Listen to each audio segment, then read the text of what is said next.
whose life was changed by her passion for history and the influence of her teacher, Mr. Carter. As you listen, you'll not only enjoy the story, but also improve your English naturally, step by step, sentence by sentence. So, relax, open your ears and heart, and let's dive into Mia's journey together. My name is Mia. I was 17 years old when this story began.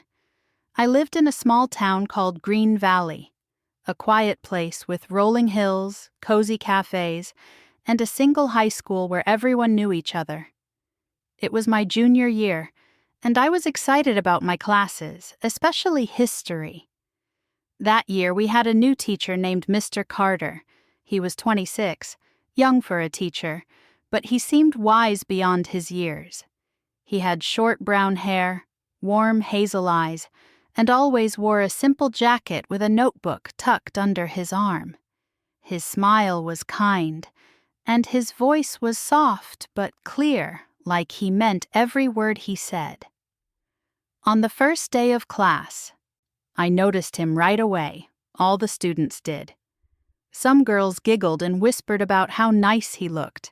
They raised their hands to ask random questions just to get his attention. But Mr. Carter stayed focused. He talked about history like it was a story, not just facts. He made old events feel alive, like we were there. I sat in the third row, near the back, listening quietly. I wasn't loud like the other girls. I didn't try to stand out. I just loved learning, and Mr. Carter made history my favorite subject. His lessons were special. He didn't just read from the textbook. He asked us what we thought about the past, how people felt in those times. He told us to write about what history meant to us. I poured my heart into those assignments, hoping he'd notice my effort. One day, he handed back my essay about the American Revolution. At the top, he wrote, "Great ideas, Mia. You have a strong voice." My heart skipped. I read those words over and over at home. His small note made me feel seen. I started working harder in his class, always finishing my homework early and writing extra pages for essays. Sometimes in the hallway, he'd nod at me and say, "Good job, Mia." His words stayed with me all day, like a warm light inside my chest. I wasn't like the other girls who flirted or joked with him. I was shy, always keeping to myself. I wore simple clothes, jeans and a sweater, but I made sure my hair was neat for his class. I even wore a small bracelet my mom gave me, hoping it made me look a little special. I didn't want him to see me as just another student. I wanted him to know I cared about history, about his lessons. But Mr. Carter treated everyone the same. Kind, fair, and professional. Still, when he called on me in class, my hands got sweaty and my voice shook a little. When he said, "Nice answer," I smiled so big it hurt. At home, I thought about him all the time. I wondered what he did after school. Did he read history books? Did he like coffee or tea? Did he live alone? I imagined us talking about old wars and ancient cities. I knew it was silly, but I couldn't stop. My feelings grew bigger every day, like a quiet storm in my heart. I never told anyone, not even my best friend Lily. I was afraid she'd laugh or call me childish. But to me it wasn't childish. It felt real, like a secret only I knew. One Saturday, I saw him at the town library. He was carrying a stack of books about ancient Rome. I was there looking for a history book for a project. He smiled when he saw me. "Hi, Mia." "Working on something?" he asked. I nodded, nervous. "Yes, for your class." He looked at my book. "That's a good one. You'll like it." We talked for a few minutes about the Roman Empire. It felt easy, like talking to a friend. I went home floating, replaying his words in my head. A few weeks later, I saw him again at the town's autumn fair. He was helping at a history booth, showing old maps to kids. I walked over, pretending to look at the maps. He saw me and waved. "Mia, come see this," he said, showing me a map of our town from 100 years ago. We talked about how the streets used to look. I felt special, like he wanted to share it with me. But then a friend of his came over, a woman with long hair. They laughed together and my stomach hurt. I didn't like seeing him with someone else. I walked away, feeling small. The school year went on. The leaves fell, and the air got cold. I kept working hard in Mr. Carter's class. He gave me high grades and wrote notes like, "thoughtful work," or "you're a great writer." I saved every paper in a box under my bed. I read them when I felt sad. Winter came, and snow covered Green Valley. School closed for a few days, but I couldn't stop thinking about him. I even dreamed about us walking through the snow, talking about history. In my dream, he looked at me like I was more than a student. When school started again, I was nervous to see him. He was the same, calm, kind, and focused.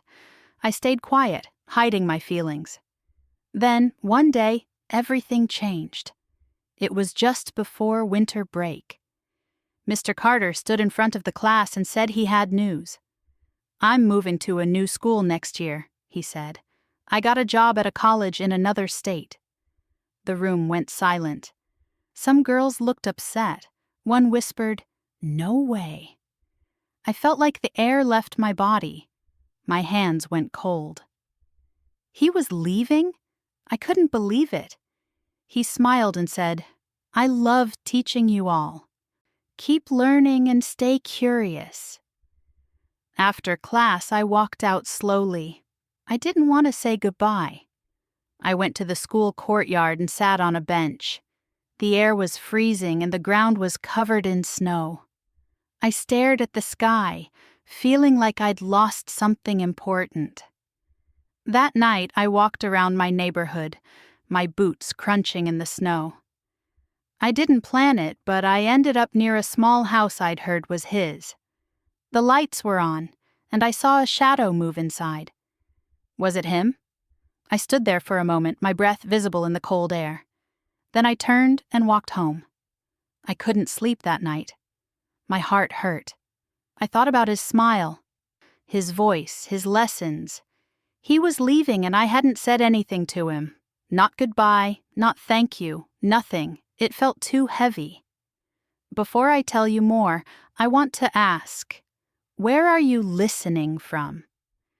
Knowing someone hears my story gives me strength to keep sharing. Please tell me in the comments. After Mr. Carter left, school felt empty. The new history teacher was nice, but it wasn't the same. I missed how Mr. Carter made every lesson exciting. I missed his kind eyes. I stopped trying as hard in history. My grades were still good, but my heart wasn't in it.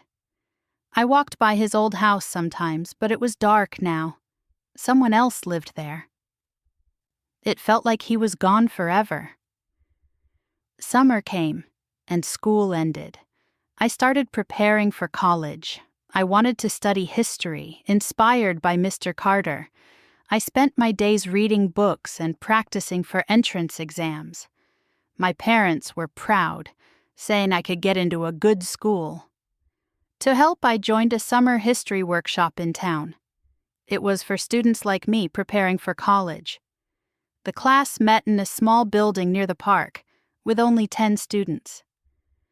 On the first day, I walked in and sat down, nervous but excited. Then the teacher walked in. It was Mr. Carter. My heart stopped. He looked a little different. His hair was longer, and he wore a green scarf. But his hazel eyes were the same, warm and kind. He saw me and smiled. "Mia, it's great to see you again," he said. I smiled back, my voice gone. "You too," I whispered. He started the class talking about ancient Egypt. His voice pulled me in, just like before. I felt alive again. After class, he walked over. "How's school going?" he asked.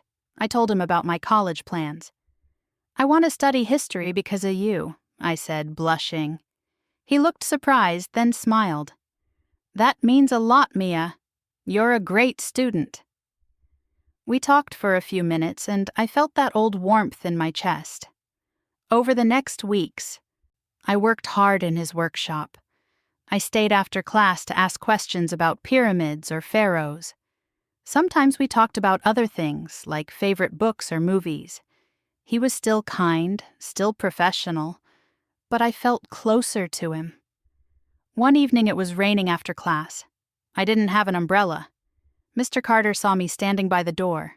"Need a ride home?" he asked, holding a big umbrella. I hesitated. "It's okay," I said.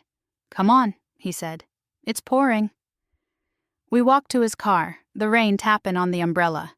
He drove me home and we talked about history the whole way. "You love learning, don't you?" he said. I nodded. "You make it fun." He smiled. "Thanks, Mia." After that, he drove me home a few more times when it rained. We started talking more, not just about class. He told me about a new job at the college. I told him about my dream to write history books one day. We laughed about small things like how I always forgot my umbrella.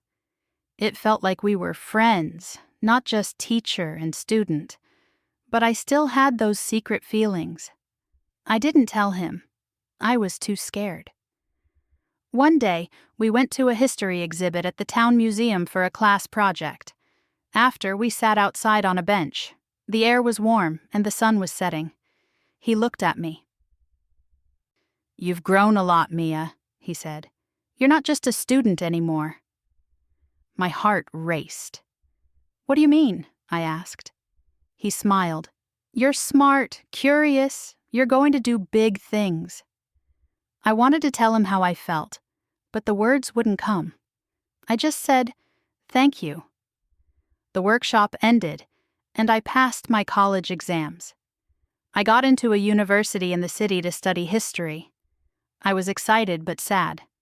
Mr. Carter was leaving again, this time for a job in California. On the last day of the workshop, he gave me a book about ancient civilizations. Inside, he wrote, "To Mia, keep exploring the past. You're special." I hugged the book to my chest, tears in my eyes. "I'll miss you," I said. He nodded. "I'll miss you too. Keep in touch." We wrote letters for a while. He told me about California, his new school, the ocean. I wrote about college, my new classes, my dreams. His letters were kind but short. Then they came less often. One day they stopped. I waited for weeks, checking the mailbox. Nothing. I felt empty again, like a piece of my heart was gone. Years passed. I was in my final year of college, 21 now. One day, I was in the city library studying for a big exam. I looked up Mr. Carter online, curious. His profile showed him teaching at a school in California. He looked older, with a few gray hairs, but his smile was the same. I sent a message. "Hi, Mr. Carter. It's Mia from Green Valley. I hope you're well." A day later, he replied, "Mia, it's so good to hear from you. I'm in the city next week. Want to meet?" We met at a small cafe near my college. I was nervous, wearing a simple dress and my old bracelet. He walked in, looking older but still kind. We ordered coffee and talked. He told me about his job, his students. I told him about college, my history projects. It was nice but different. The spark I felt at 17 was gone. He was just a person now, not the dream I'd built in my head. We hugged goodbye. "Stay curious, Mia," he said. I smiled. "I will." That night, I walked through the city park.